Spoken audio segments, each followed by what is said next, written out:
Animals fans, and welcome back to another episode of AniLysis. This time we're looking at the 3 controllers that were inside the pillar hologram in book 21, The Threat. I need to figure out a shorter name for them, for the thumbnail especially. But anyway, who are these guys and why are they in the series? These 3 unfortunate sods, and you'll find out why I call them the unfortunate sods in a little bit, okay? But what is the context? Well, we find them in the big banquet hall place that we see a couple of times in the series. Why are the animals there? It's because apparently, according to the Chi, all the world leaders are about to go there. So let's look at that quote. "What's happening?" Rachel asked eagerly, leaning forward. "Oh, nothing much," the android said coyly. "Just a summit meeting right here in town. The presidents or prime ministers of Britain, France, Russia, Japan, Germany and the United States are all coming here to figure out what to do about all the problems in the Middle East. They'll be staying at the big Marriott resort down the coast." So, big news from the Chi. It turns out to be bullshit information because, you know, the Chi.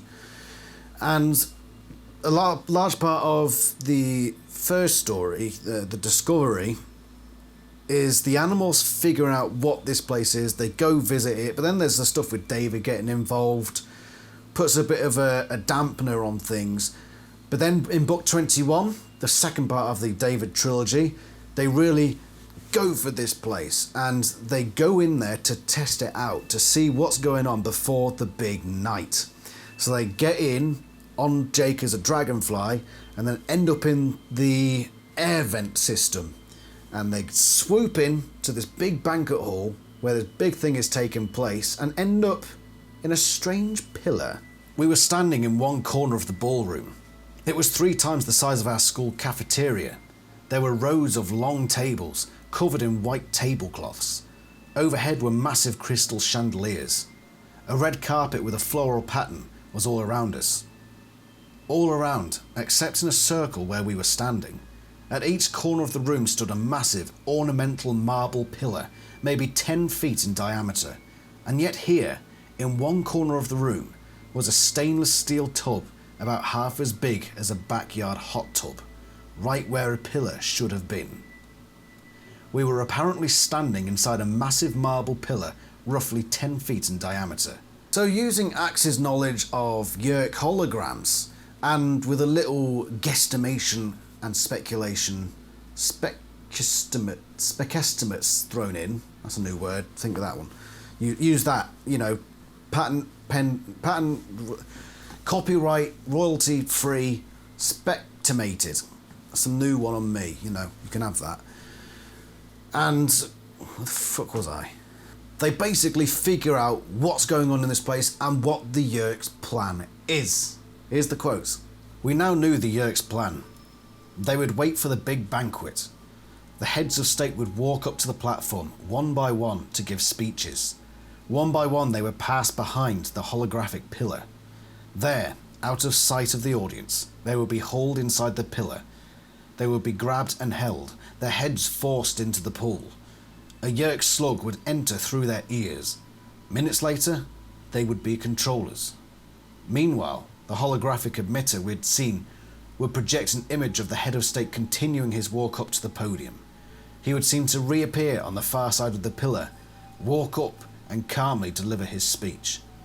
By the time the speech was over, the real head of state would be ready to emerge. The switch would then be done in reverse." Axel explains the way the hologram of the pillar and its force field were created. A ship, probably Visser 3's blade ship, was parked maybe 10,000 feet above the hotel. It was cloaked, so it would be invisible to radar and eyesight. It had to hold its station perfectly, never wobbling. It beamed the holographic picture and the force field down through the roof of the banquet hall. The animals come up with a grand plan to get into this place and stop the Yerks from taking over the presidents and prime ministers of these massive countries. Of course, still believing that Eric isn't feeding them total bullshit.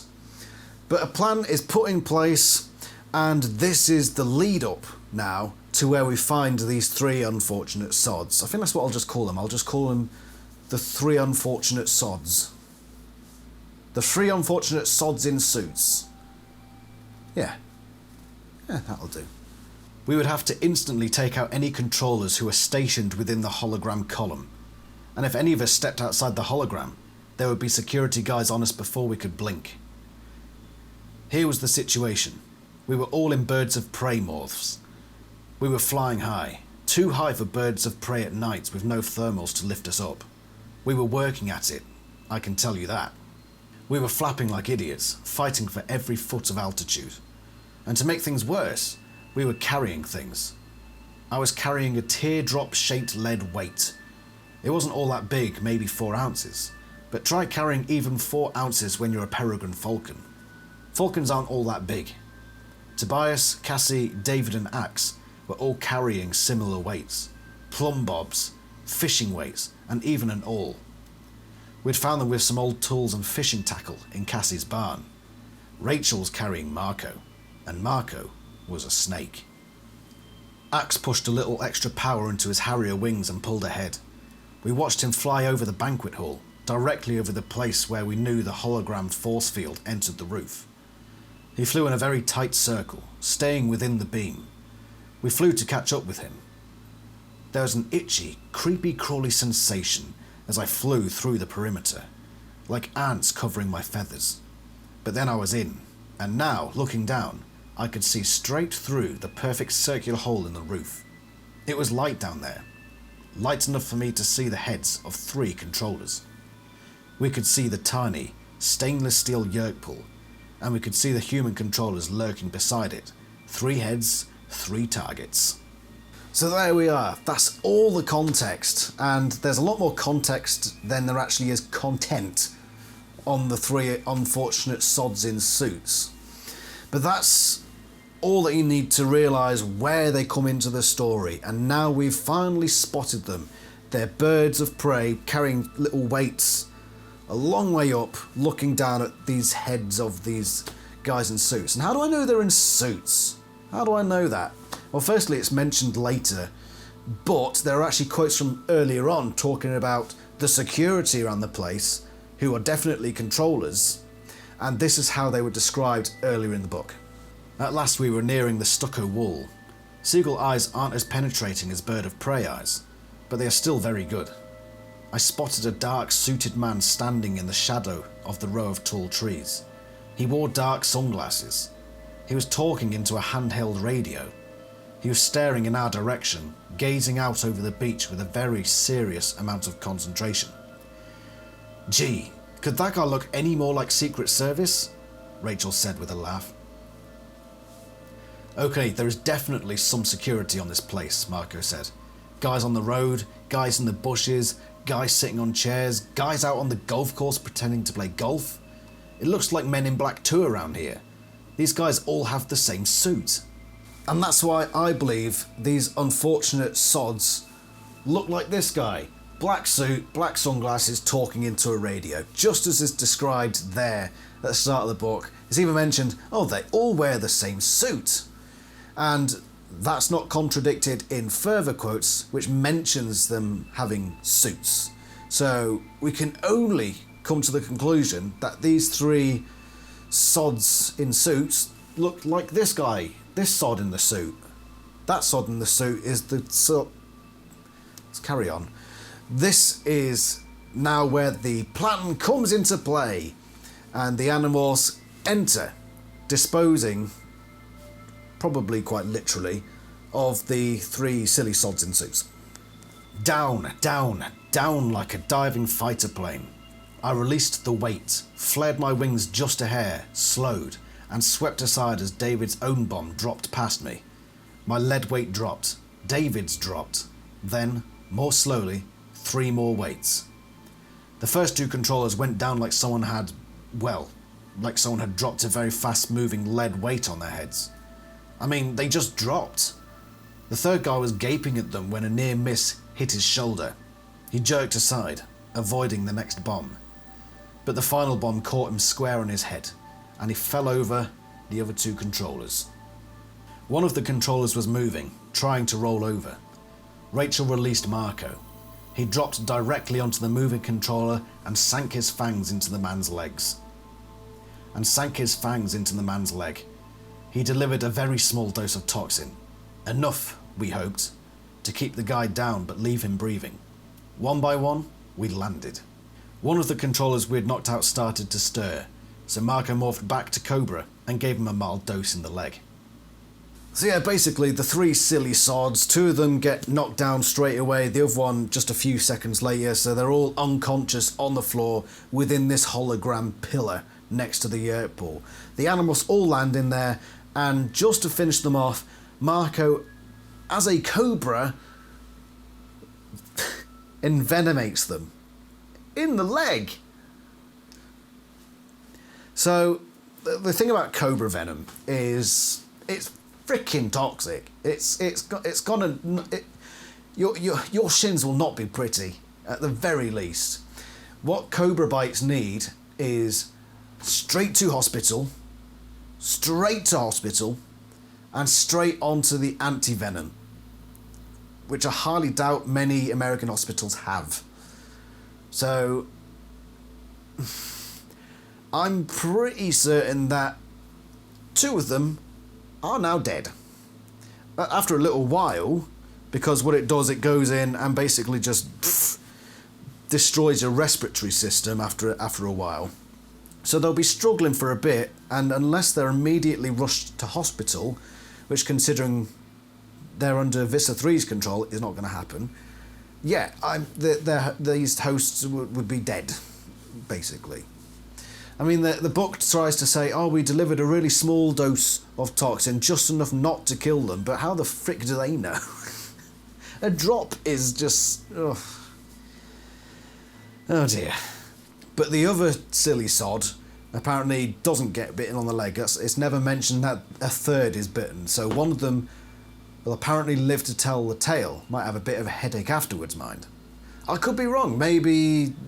I highly doubt it. Maybe Vista 3, after all this has happened and the animals are buggered off, runs over with some anti-venom and says, here, host, let's get you fit and well. And anyone who believes that Vista 3 would be like that is themselves a silly sod. Possibly in a suit. I'm not judging. If you want to wear a suit, that's fine. You wear a suit. I wear a suit. I'm wearing my denim. I bought myself a denim jacket, look, have you noticed? It's probably been a couple of weeks since it first appeared on the channel. But here it is. I feel 90s now. I like it. Feel like Jake. I feel like an animal. I'm an animal. So what happens next? All these guys are unconscious, and this whole banquet thing is now going on. And Jake has the idea of getting the suits, so the black suits, off the silly sods and morphing them. Morphing these particular humans. And there's a bit of batshit logic that goes on here, especially from Cassie. But eventually that's what they do. At last came the speeches. Get ready, I said quietly, rousing the others, some of whom were half asleep from boredom. Let's get these guys suits and ties. Not you, Rachel. Or Cassie. I kind of think this is a job for the boys only. It took about 5 minutes, but we soon had 3 suits of clothing and 3 unconscious guys in boxers and undershirts. Axe, David and I each acquired one of the unconscious controllers. I know what you're thinking. We have a rule against morphing other humans. But to my mind, these weren't really other humans. The bodies may have been, but their minds were pure yerk. Besides, there was no other way. Even Cassie had agreed for this one time. If we didn't pull this off, the leaders of the free world would be made into slaves of the yerks. That couldn't happen. So yeah, it's bullshit, basically. I think the authors got to this part and thought, oh shit, we've written ourselves into a bit of an issue here. Their minds are pure yerk. Their minds are pure yerk. Never mind all the other... The lore, never mind the LORE lore that we've actually put into this series 20 books in. Nah, scrap it, nah. They have no minds anymore. Even though we're acquiring the human DNA and not the Yerk DNA, we're acquiring the Yerk's mind with this body. Yeah, you're not fooling us. Sorry, Catherine. We understand that sometimes you have to write yourself out of a hole, but that's a pretty obvious one. Never mind. That's not part of this video. What is a part of this video is the fact that they had boxers and undershirts on, all three of them. So, were they matching? I mean, one could assume so, because they're all wearing the same outfits and they're all Yerks, so I reckon they're all red. Red boxers and light blue undershirts. There you go, that's canon now, that's head canon. Right, moving on. We actually do get some more descriptions of these guys based on the morphing process that the animals go through. Axe began to morph a guy in his late 20s. David and I began to morph into what could have almost been some version of ourselves 20 years from now. I looked different, but I didn't feel any different. Just taller, heavier, and like I needed a shave. And then, something different. I don't know why I decided to do this, but there was this part of it here. I quickly donned the man's suit and slipped the still knotted tie over my head. As soon as Axe had human arms, we slipped his controller's suit and shirt on him. Then we tried to put on his tie. Just one problem. Cassie had picked up the tie he'd dropped and nervously unknotted it. None of us guys had a clue how to retie it. Then Rachel whispered, "Oh, good grief, you guys are pathetic. None of you has ever tied a tie?" She snatched the tie out of my hands, whipped it around Axe's neck, tied it neatly, cinched it up, rebuttoned his shirt, using the buttonholes we'd managed to miss, buttoned the top button of his jacket, straightened his lapels, and pushed his hair into place, all in less time than we had wasted staring blankly at each other. Let's have a bit of fun, shall we, Animals fans? Let's learn something more than just these silly sods in suits. In fact, maybe I'm a silly sod in a suit. I think it's time we did something a bit different on this channel. So, I'm going to be a silly sod in a suit, but some of you out there may be like Axe, in that you cannot tie a tie. So I'm going to show you how to tie a tie. Unfortunately, as I've just found out, this doesn't fit anymore around my neck. And you know what's the most annoying thing about it? I wore it last week to work, this white shirt, and I haven't gained any weight over the last week. So the fact that it doesn't fit anymore is a complete mystery. It's shrunk somehow, and I can't get it on. So we're just gonna have to do it without the top button for now, but I'm sure it won't be too difficult. Right, so here's your tie. Like that.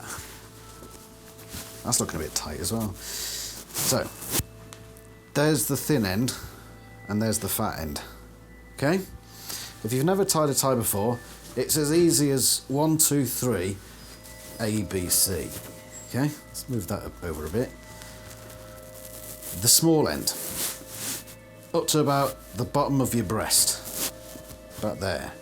Long end, a lot longer. Then, we've got to try not to hit the microphone as well. You fold the big end over the thin end and hold it there, a couple of inches below your chin. The big end, fold it behind. So it's out like that, and then over. So just fold it all the way around, that thin one. So you got it there, and then through, like that, all the way. So pull it all the way through, and the front of the tie, rather than the back, should be facing forward. So pull that nice and tightly. At every stage, make sure you're pulling this thing tight.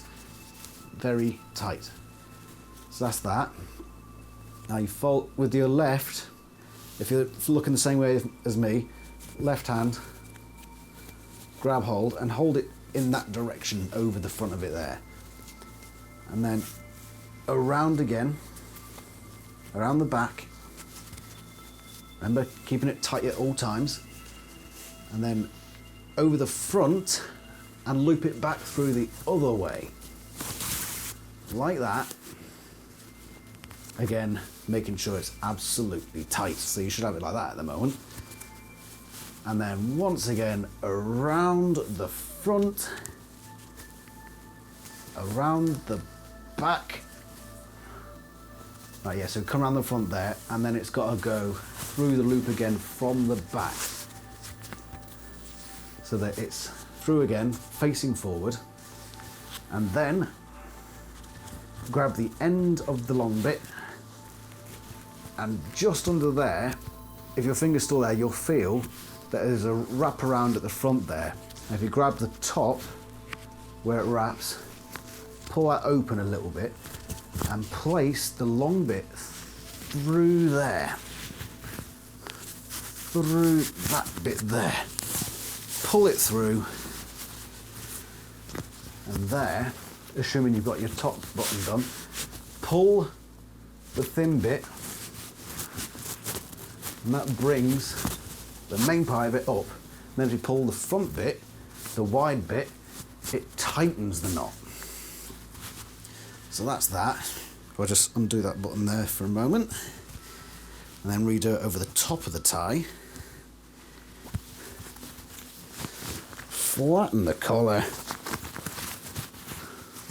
Remember, assume that that top button is done up. And then just little adjustment, tighten it up, and there's a double Windsor. You can mess around with it, make sure it's all rounded or it's got the crease in the middle, whatever you prefer really.